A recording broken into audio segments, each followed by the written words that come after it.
Olá, boa noite. Estamos de volta. E para falar para você, cuidado com a empolgação. Mato Grosso está num momento importante. Economia acelerada, empregos e rendas em alta. O agronegócio vai bem, com boas margens de lucros. As obras da Copa do Mundo e das usinas hidroelétricas mexem com o pessoal da construção civil. Faço um alerta aqui. O agronegócio não depende só da nossa vontade. A Copa do Mundo tem data de validade. E as usinas para a geração de energia elétrica tendem a dar um salto nas economias de todas as cidades durante, claro, suas construções. Só que depois de prontas, o retorno, meus amigos, o retorno que dão é muito pequeno. Não torço contra o que está dando certo. Eu alerto.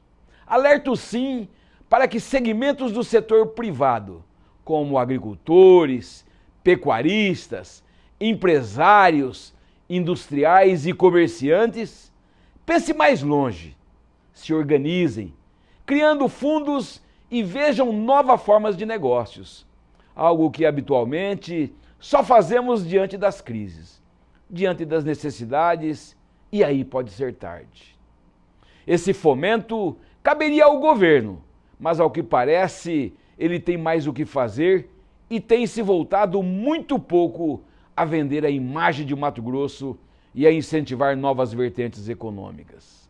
Eu quero aqui agradecer a você por estar conosco neste novo programa Cláudio Alves. A contratação de mão de obra terceirizada tem movimentado milhões de reais por ano no Brasil e no mundo. As empresas têm cada vez mais transferido as atividades chamadas de meio, não o produto final, a uma outra empresa que oferece serviços de terceirização. Outsourcing é o termo utilizado para designar esta prática. Em mais uma gravação realizada em São Paulo, eu tenho o privilégio de conversar com o especialista em controladoria, gestão empresarial e gestão de outsourcing, Jaime Rodrigues. Seja bem-vindo, Jaime. Prazer Satisfação é meu. muito grande a gente ter o privilégio de entrevistar o senhor aqui, e principalmente quando se trata de uma empresa do conceito moral, quando se fala em idoneidade e competência como a Trevisan.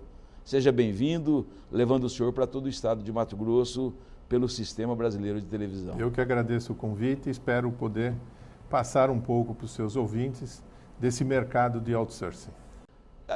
Eu queria te perguntar, me traduz essa palavra difícil que já começa com a dificuldade de pronúncia. Ok, então vamos então combinar de não falar mais de outsourcing e falar de terceirização. Fica mais fácil, Que né? bom.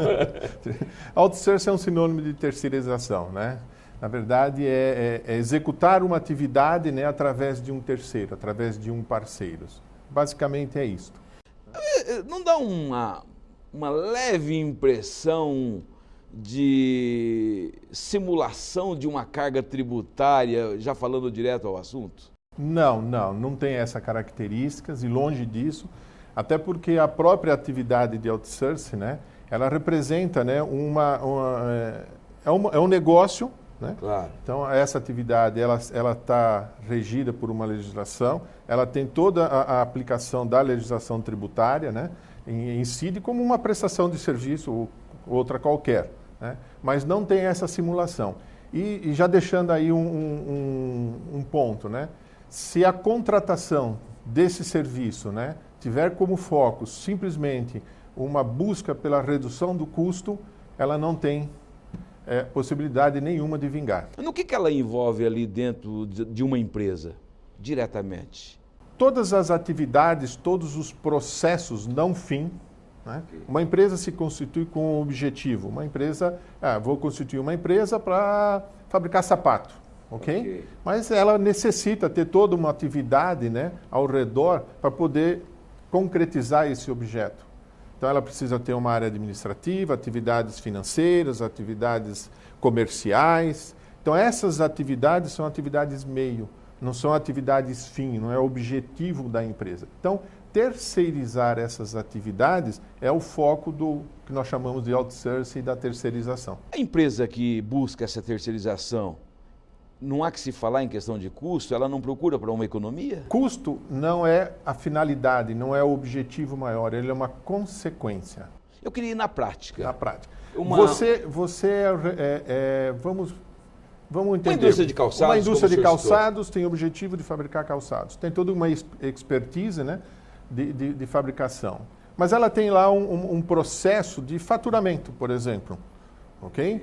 Então ela busca um parceiro que tem essa expertise nesse processo de faturamento. Conhece legislação, sabe todas as consequências de não aplicação de uma legislação correta, entende quais são as consequências da não prestação desse serviço de faturamento com qualidade para o cliente do seu parceiro. Então ele terceiriza essa atividade. Ele passa essa responsabilidade dessa operação para um terceiro que tem uma expertise, que consegue, né, dar qualidade a esse serviço. Esses serviços da terceirização, normalmente eles são prestados dentro da empresa ou necessariamente não? Não necessariamente. Isso é um estudo que é feito quando da negociação para identificar a melhor forma de atendimento. Há empresas que já estão bem estruturadas, ela tem um ERP, um sistema informatizado, ela necessita que o processo, pegando como exemplo de faturamento, esteja próximo à área de expedição. Olha, então, dentro dessas características, define-se que o serviço será prestado em loco, na casa do cliente. Tem outros clientes, outras atividades, por exemplo, contabilidade, né? Não necessariamente precisa estar na casa do cliente. Você pode processar os dados, né, fora. Por exemplo, a televisão hoje, nós somos uma empresa com 250 profissionais, né? Metade desses profissionais estão em clientes, outra metade estão nas nossas dependências, né? Executando serviços, processando os dados de diversos clientes, né? Há pouco tempo, em uma entrevista que eu tive o privilégio de fazer com o ex-ministro Alisson Paulinelli, ele dizia que a classe dos agricultores brasileiros estavam desorganizados. São fortes e estavam desorganizados. Eu traria para a indústria e para o comércio brasileiro, na sua opinião, estão preparadas com essa terceirização? A terceirização é um conceito que precisa ser assimilado pelos empresários, né? Não é simplesmente assim, vou terceirizar algo buscando, por exemplo, uma redução de custo, como eu disse no início, né? A terceirização, ela tem vários atributos, né? E precisa, primeiro, que o empresário conheça esse conceito e esteja preparado para poder receber um parceiro para compartilhar com a sua operação, né? Esse é o principal motivo, né, que levam a alguns processos de terceirização, vamos dizer assim, a decadência, ou acabam não dando certo, né? Não vingam, justamente por esse motivo. Mas eles estão preparados já para esse sistema? A maioria dos empresários, sim. Eu vou te perguntar uma coisa, então, você estava dizendo alguns segmentos. Por que, então, terceirizar, na sua opinião? Porque quando você, hoje, mesmo que você entregue um produto físico ao seu cliente, por exemplo, pegando o nosso exemplo do sapato, né? O cliente não está comprando somente aquele produto físico, só o sapato, ele está comprando, junto com aquilo, uma série de serviços que a empresa está prestando a ele.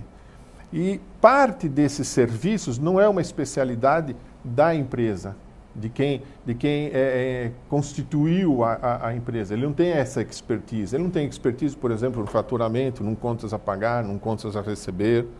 Então, ele busca parceiros para que esse parceiro traga para dentro da sua empresa uma qualidade que possa agregar valor ao seu produto através dos serviços que esse produto, indiretamente, repassa aos clientes. A globalização? A globalização já atingiu o outsourcing também. Nós temos casos onde o outsourcing é feito fora do país, né? Tem grandes corporações que fazem, por exemplo, uma atividade do seu contas a pagar na Índia. Então, todo o processamento do contas a pagar é feito na Índia. E a Índia, né, pode ser uma unidade desse grupo empresarial, como pode ser um terceiro. Terceiro prestando E serviço. ele presta serviço para o Brasil, presta serviço para os Estados Unidos, presta serviço para onde a empresa estiver. Então, ele concentra essa atividade, né, esse processo, num fornecedor, num parceiro que esteja fora do Brasil. O Brasil hoje é o 5º país, né, em termos de offshore. Ou seja, nós prestamos serviços a terceiros, a outras empresas situadas ao redor do mundo. Em termos de volume, somos o 5º país. Quinto país. Então, assim, a gente até brinca, né, que com certeza, logo, logo, nós vamos ter indianos fazendo contabilidade aqui no Brasil. Com muita facilidade isso vai acontecer. Uma preocupação que a gente tem como brasileiro, e eu quero voltar um pouquinho a falar um pouco de lei. Ok. É sabido que a própria Justiça do Trabalho, e aqui nós temos aquela situação da terceirização de departamento de vendas, dos famosos representantes comerciais. Cria-se ali uma empresa de prestação de serviço e a Justiça do Trabalho entende que essa prestação de serviço ela é direto da empresa. Como é que fica essa terceirização na interpretação da Justiça do Trabalho, na opinião do senhor? A Justiça do Trabalho... E eu vou mais longe. Sim. Há necessidade de a empresa, quando for contratar uma empresa para prestar esse serviço da terceirização, dela olhar o capital social, a moral, a idoneidade? Sim. É uma parceria. Certo. Não é? É uma parceria. Ninguém vai formalizar uma parceria se você não conhece o seu parceiro. Certo. Né? E conhecer o parceiro passa por você conhecer qual é o nível ético desse parceiro, idoneidade, né? Como é que ele trata legalmente, né? Em termos da legislação trabalhista. E como é que a Justiça do Trabalho está vendo isso hoje? A Justiça do Trabalho hoje, né? Inclusive existem discussões, não há uma lei que regula a atividade de outsourcing, de terceirização. Né? Existe uma única lei que regulamenta, né, o trabalho de prestação de serviço de limpeza, vigilância, mas o contexto maior, né, as diversas modalidades de atendimento, ele não contém. Então, há uma discussão. O caminho que está se seguindo é estabelecer a diferença entre atividade fim e atividade meio. Certo. Né? O que for atividade fim, isso não pode ser terceirizado. Pode ser terceirizadas as atividades meio. Então, deixando claro o que é atividade fim e o que é atividade meio, toda a legislação ela vai atender e vai estar, vamos dizer assim, monitorando e legislando em relação a esse serviço. Ok. Okay? Logo após os comerciais, vamos saber quais os benefícios e os riscos da mão de obra terceirizada. Voltamos já.